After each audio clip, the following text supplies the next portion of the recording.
Good morning students. आज हम class 10th का जो पोएट्री सेक्शन है उसका पहला चैप्टर करने जा रहे हैं। उस चैप्टर का जो नाम है वो है रिस्क यानी जोखिम। जेनेट रैंड द्वारा लिखी गई ये पोएट्री है जिसके बारे में हम देखेंगे। तो चलिए हम पोएट्री की शुरुआत करते हैं। पोएट्री में जो पहला स्टेंजा है, आपका जो पहला अध्ययन है वो दिया गया है, to laugh is a risk appearing the fool. यानी लेखक कहना चाह रहा है इसमें हमें कि टू लाफ की हंसना जो है वो भी एक जोखिम होता है या हम कहें खतरा होता है। अपियरिंग टू फूल एक मूर्ख व्यक्ति प्रतीत होने का, यानी पहली लाइन में लेखक ने बताया हम लोगों को कि अगर हम हंसते हैं तो उसमें भी हमें खतरा होता है मूर्ख दिखने का। To weep is to risk appearing the sentimental. यहाँ जो सेंटिमेंटल शब्द है इसका अर्थ होता है भावुक होना। तो यहाँ आपका जो सेंटेंस है वो है टू वीप यानी रोने में, इज टू रिस्क खतरा है, अपीयरिंग सेंटिमेंटल भावुक दिखने का।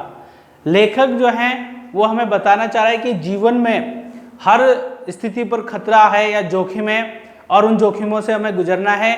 यानी अगर हम बात करें जीवन की जो छोटी छोटी चीज़ें हैं उनमें भी हमें जोखिम ये कहें लेखक के अनुसार देखें तो जोखिम दिखाई देता है, जिसमें सबसे पहला उन्होंने बताया कि हंसने में हमें मूर्ख दिखने का खतरा होता है और रोने में हमें भावुक होने का खतरा दिखाई देता है। और वैसे ही आगे हम देखें अगली जो लाइन है इनकी, to reach out for another is to risk involvement. Involvement कहते हैं शामिल होना।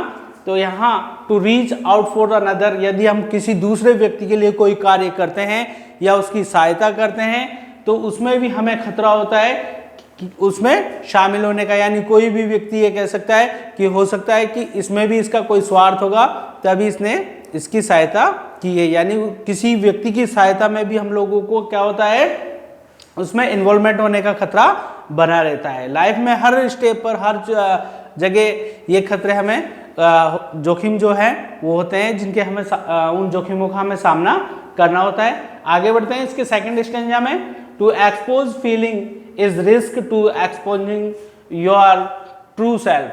टू एक्सपोज फीलिंग, अगर हम हमारी जो मन की भावनाएं, हमारे जो विचार हैं, फीलिंग्स कहते हैं हमारे विचार या हमारी भावनाएं, अगर हम इन भावनाओं को विचारों को किसी सामने वाले के सामने दूसरे व्यक्ति के सामने प्रकट करते हैं या उजागर करते हैं तो उसमें भी खतरा होता है एक्सपोजिंग योर ट्रू सेल्फ, अपने आप को उनके सामने पूरा प्रस्तुत करने का खतरा होता है।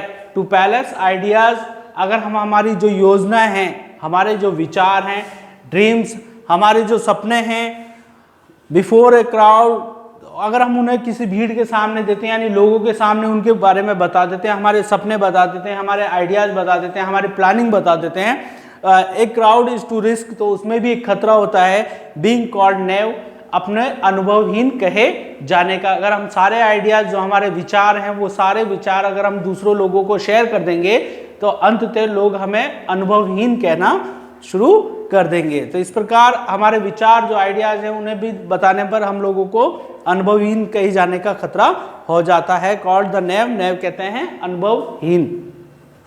अगले स्टेंजा की बात करते हैं हम, जो कि इस पार्ट का तीसरा स्टेंजा है। इसमें हम देखते हैं to love is to risk not being loved in return.